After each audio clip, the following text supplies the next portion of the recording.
বাজেটে কালো টাকা সাদা করার সময় ৩ বছর দেওয়া উচিত নয় বলে মন্তব্য করেছেন জাতীয় পার্টির চেয়ারম্যান হোসেন মোহাম্মদ এরশাদ।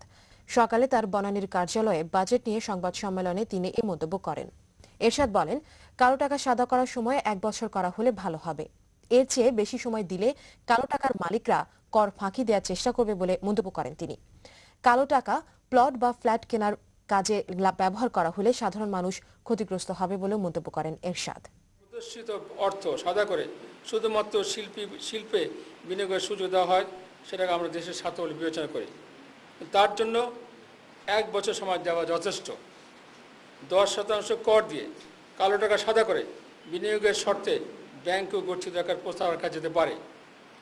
এর জন্য ৩ বছর সুযোগ দেওয়া হয়, তাহলে প্রথম ২ বছর তারা কর দিয়ে যাবেন কেন?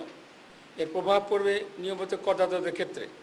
যেহেতু এখানে ৩ বছর সময় পাওয়া যাচ্ছে, সেহেতু প্রথম ২ বছর স্বাভাবিক কর আদায়ের উপর নেতিবাচক প্রভাব পড়বে।